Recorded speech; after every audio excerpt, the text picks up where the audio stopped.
Basis and dimension समझने में बहुत सारे स्टूडेंट्स को प्रॉब्लम होती है, तो इस वीडियो में रिलैक्स होकर बैठिए और ध्यान से सुनिए कॉन्सेप्ट को। मैं बहुत इजी लैंग्वेज में कुछ वेक्टर स्पेस के कुछ स्टैंडर्ड बेसिस की बात करूंगा और डायमेंशन की बात करूंगा। सबसे पहले हम एक बात कर लेते हैं कि बेसिस होता है क्या है। तो बेसिस सबसे पहले एक सेट होगा आपके पास। बेसिस क्या होगा? एक सेट ऑफ वेक्टर्स होगा, ठीक है। अब उस सेट ऑफ वेक्टर्स की करेक्टरिस्टिक्स, उसकी क्वालिटीज क्या है? सबसे पहली चीज है कि ये जो सेट ऑफ वेक्टर्स है, वेक्टर्स लीनियरली इंडिपेंडेंट होने चाहिए। क्या होने चाहिए? Linearly independent.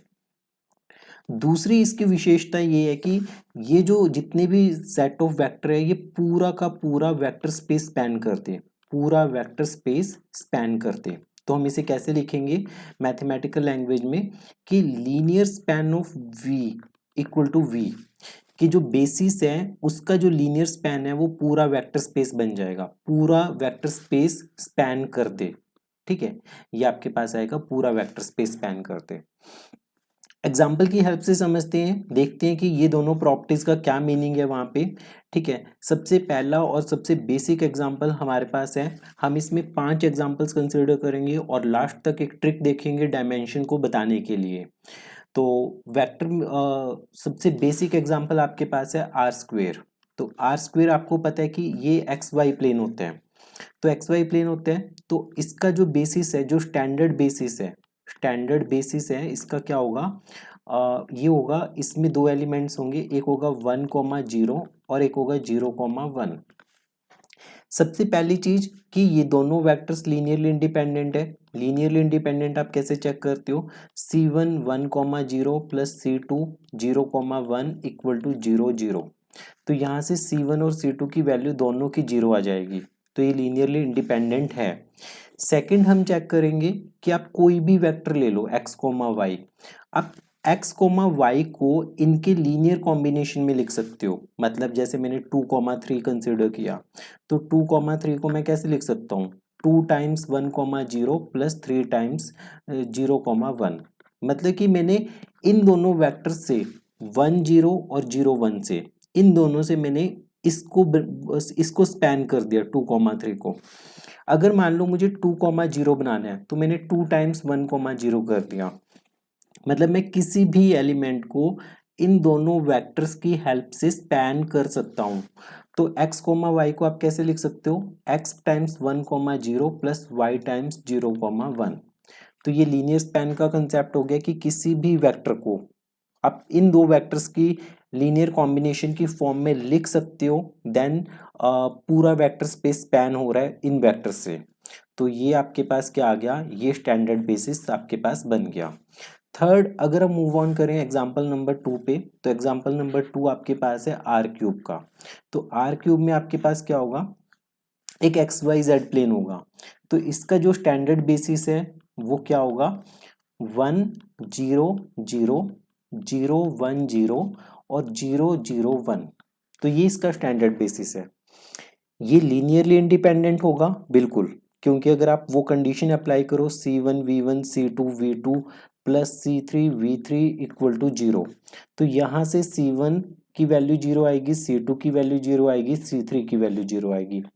मोर ओवर, अगर आप कोई भी वेक्टर कंसिडर कर लो तो उसको आप इनके लीनियर कॉम्बिनेशन की फॉर्म में लिख सकते हो। जैसे यहाँ पे हम लिख रहे हैं एक्स वाई जेड, कोई भी वेक्टर है तो इसे लिख दिया x1,0,0, y को लिख दिया 0,1,0 और z को लिख दिया 0,0,1।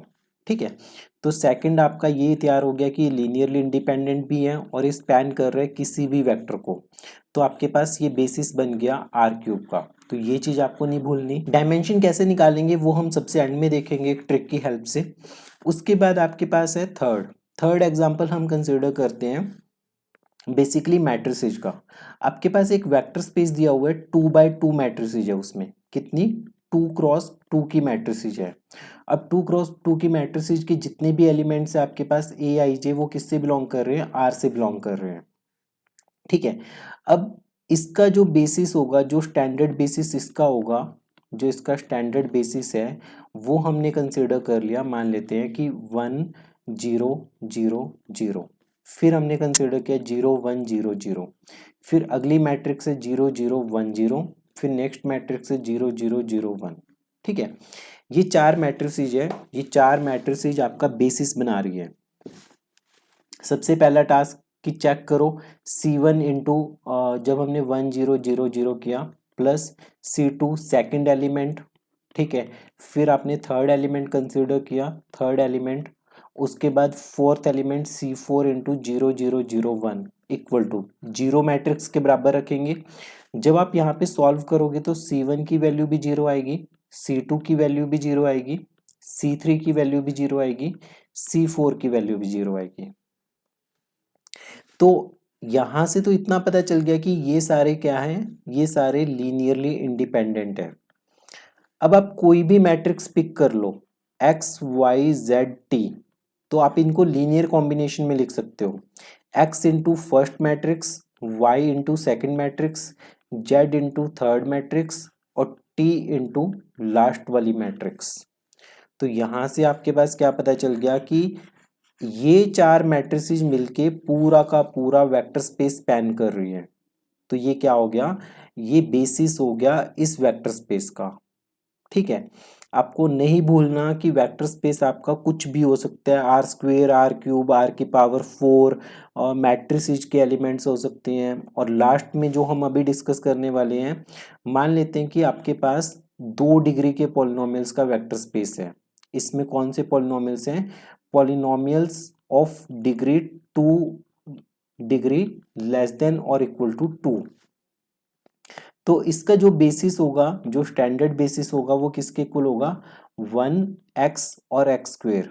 अभी तक हमने डायमेंशन की बात नहीं की, डायमेंशन में आपको बेसिस के बाद बताऊंगा कि क्या होते हैं, बहुत इजी सी चीज है डायमेंशन भी। तो बेसिस का मतलब क्या हो गया, अब सबसे पहले इसे चेक करना कि लीनियरली इंडिपेंडेंट है या नहीं है। तो आपने क्या किया, C1 into 1 plus C2 into X plus C3 into X square equal to 0। ठीक है, अब इसे लिख सकते हैं 0 into 1 0 into X plus 0 into X square. जब आपने कंपेयर किया तो आपके पास C1 की वैल्यू 0 आ गई, C2 की 0 आ गई, C3 की 0 आ गई। ठीक है, तो इन तीनों की वैल्यूज क्या आ गई, 0। तो यहां से एक चीज तो पता चल गई कि ये जो सेट दिया हुआ था ये लीनियरली इंडिपेंडेंट सेट है। ये क्या है, लीनियरली इंडिपेंडेंट। अब आपने कोई भी पॉलिनोमियल पिक कर लिया, कोई भी पॉलिनोमियल, जैसे मान लो a0 plus a1x plus a2x square. इस पॉलिनोमियल को आपको इनके लीनियर कॉम्बिनेशन में लिखना है। तो a0 इंटू 1 लिख दिया, a2 इंटू एक्स लिख दिया, और a3 इंटू एक्स क्यूब लिख दिया। हेंस क्या हो गया कि किसी भी पॉलिनोमियल को आप इन तीन वेक्टर्स की फॉर्म में लिख सकते हो। ठीक है, तो इसका मतलब कि ये बेसिस बन गया आपके पास, किसका बेसिस, एक वेक्टर स्पेस जिसमें पॉलिनोमियल्स हैं ऑफ डिग्री लेस देन और इक्वल टू 2। तो स्टैंडर्ड बेसिस इतना इजी होता है, तो आपको कम से कम आर स्क्वेयर का, आर क्यूब का, सेट ऑफ मैट्रिसेस का, और उसके बाद polynomials of degree less then 2 का। अगर हम बात करें सिमेट्रिक मैट्रिसेस का, किसका, सिमेट्रिक मैट्रिसेस का एक वेक्टर स्पेस है। ठीक है, सिमेट्रिक मैट्रिसेस का आपके पास क्या दिया हुआ है, वेक्टर स्पेस। ये पीयू में पूछा जा चुका है ये वाला क्वेश्चन। तो इसका बेसिस क्या होगा, मान लेते हैं कि आपके पास 2x2 की सिमेट्रिक मैट्रिसेस है। तो इसका बेसिस देखो क्या होगा, 1 0 0 0, फिर होगा आपके पास 1 0 1 1 0, और फिर होगा आपके पास 0 0 0 1। तो ये तीन एलिमेंट्स होंगे आपके पास इसमें। अब इसके ऊपर आपको सेम कंडीशन अप्लाई करनी है, चेक करना है कि वेक्टर्स जो हैं वो लीनियरली इंडिपेंडेंट है या नहीं है। तो डेफिनेटली लीनियरली इंडिपेंडेंट होंगे। कोई भी सिमेट्रिक मैट्रिक्स कंसीडर कर लो, तो किसी भी सिमेट्रिक मैट्रिक्स, सिमेट्रिक मैट्रिक्स का मतलब क्या होता है कि अगर ए ट्रांसपोज ए के इक्वल आ जाए, किसी भी सिमेट्रिक मैट्रिक्स को इन तीनों वेक्टर्स के लीनियर कॉम्बिनेशन की फॉर्म में लिखा जा सकता है। किसी भी, सोच के देखो कि ये तीन वेक्टर्स कितने पावरफुल है।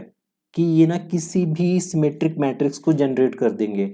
आप नाम बोलो, उनके लीनियर कॉम्बिनेशन में इनके लीनियर कॉम्बिनेशन से उस मैट्रिक्स को जनरेट किया जा सकता है। तो जैसे मान लेते हैं कि एग्जाम्पल के तौर पे हम पहले जनरल लेते हैं, जैसे 5 7 7 8, तो हम क्या लिखेंगे, 5 टाइम्स फर्स्ट मैट्रिक्स, फिर 7 टाइम्स आपकी सेकंड वाली मैट्रिक्स, फिर 8 टाइम्स आपकी थर्ड वाली मैट्रिक्स। ठीक है, तो यहाँ से जब आप इन तीनों का सम करोगे, इन तीनों मैट्रिक्स का, तो ये बनेगा आपके पास ये। तो देखो, इस प्यारी सी मैट्रिक्स को इन तीनों के लीनियर कॉम्बिनेशन में लिख दिया आपने, तो ये किसी भी सिमेट्रिक मैट्रिक्स को जनरेट करने की शक्ति इनमें है। तो ए बी बी सी को कैसे लिखोगे, तो ए टाइम्स 1 0 0 0, फिर लिखोगे आप बी टाइम्स 0 1 1 0, फिर लिखोगे सी टाइम्स 0 0 0 1। ठीक है, तो हेंस ये आपके पास बेसिस आ गया सिमेट्रिक मैट्रिसेस का। 2x2 की स्क्यू सिमेट्रिक मैट्रिसेस में आपको एक चीज ध्यान में रखनी है कि इसमें ये दोनों एलिमेंट्स नहीं आएंगे। क्यों? क्योंकि डायगोनल एलिमेंट हमेशा जीरो होते हैं स्क्यू सिमेट्रिक मैट्रिसेस में। तो कोई भी स्क्यू सिमेट्रिक मैट्रिक्स कैसे दिखेगी, 0 -5 5 0 के बराबर। तो इसे आप जनरेट कर सकते हो इस सिंगल एलिमेंट से, 0 1 -1 0। मतलब कि जो स्क्यू सिमेट्रिक मैट्रिसेस होती है उसके बेसिस में केवल एक एलिमेंट होगा। तो इसमें आपके पास जो ये वाली प्रॉपर्टी है, ये वाली प्रॉपर्टी भी सिर्फ इसी में रिड्यूस हो जाएगी। C1 V1 equal to 0 implies C1 की वैल्यू 0 ही आएगी। अब 2x2 की बात कर रहे हैं, 2x2 में स्क्यू सिमेट्रिक मैट्रिसेस सारी इसी फॉर्मेट की दिखेंगी आपको। तो उसका बेसिस ये होगा। डायमेंशन का मतलब क्या होगा? सो डायमेंशन समझते हैं, डायमेंशन क्या होगा? तो डायमेंशन आपके पास होते हैं कि नंबर ऑफ वेक्टर्स, कितने वेक्टर्स आपके पास बेसिस में हैं, कितने वेक्टर्स जो बेसिस में हैं उसे क्या बोलते हैं, डायमेंशन बोलते हैं।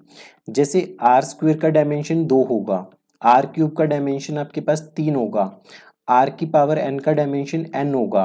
अगर आपके पास वेक्टर स्पेस है polynomials of degree less than equal to N, तो उसका जो डायमेंशन होगा वो आपके पास n+1 होगा। उसका डायमेंशन कितना होगा, n+1।